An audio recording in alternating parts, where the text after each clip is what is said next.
Hello, hello! Ang pagsasama-sama at pagbibigayan ang tunay na diwa ng Pasko. Sana all may ampaw, back and man, Ate J and brother. Aray ko! Hello, hello mga kamosang! Ngayong araw nga ay kabisihan ng lahat ng tao dahil mamayang gabi ni nga ang Noche Buena. Magbe-birthday na si Papa Jesus! Aray ko! Kaya naman, maaga na uli nagbabayan ng inyong kamosang para mamili.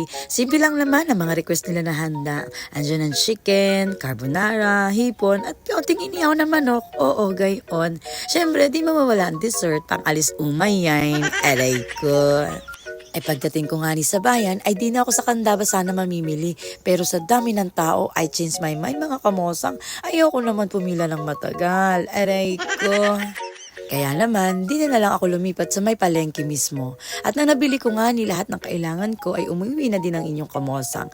Nang makauwi nga ni ay kinusin na agad ni brother na yarn. Habang din naman sa may lamesa ay abalang-abala ang aking mga pamangking si Mika at si Mamta sa paggawa ng graham na yan mga kamosa. Bisi-bisihan nga ni na may kasamang chismisan. Oo, gayon. Aray ka. Big shout out kay Baby Cyril Andrea Boludo. Happy birthday po sa'yo. We love you. Happy birthday to you. Kaunting kaalaman mga kumosang ha, ang Noche Buena ay pagdiriwang ng kapanganakan ni Jesus. Ito ay tradisyonal na salo-salo ng pamilya. Ipinagdiriwang sa gabi ng Disyembre 24. Ang tunay na diwa nito ay ang pagkakaisa, pasasalamat at pagbabahagi ng biyaya sa pagitan ng pamilya at mga mahal sa buhay. At ng kapitbahay na din, oo gayon. Aray ko.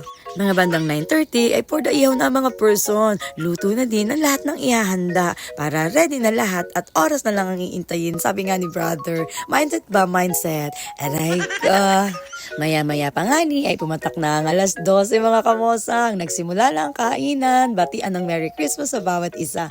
Gaya namin i-celebrate dito ang Pasko ha mga kamosang. Sa inyo ga din. At ang pinakagusto na lahat, ang pagbibigayan ng aginaldo. Lalong-lalo na si Boy Tulog na yan. Abang na abang yan. Aray ko. Ay i-flex ko nga lang din ang aking kapinsan na si Marjun. Love na love naming lahat yan, lalo pag Pasko dahil laging nagbibigay ng saya dito sa amin yan. Aww. Ay bukod nga ni sa Aguinaldo ay may bigayan din ng regalo mga kumosang. Ewan ko nga lang ba dito kay Boy Tulog, ayaw daw niya ng regalo at mas gusto daw ang cash. Practically yan, aray ko. Sa totoo lang mga kamosang, ito yung pagsasama-sama na lagi naming inaabang ang pamilya. Dahil ang Noche Buena, ang pinakahihintay na gabing nagbubukod sa mga Pilipino. Para ipagdiwang ang Pasko sa pamamagitan ng pagkakaisa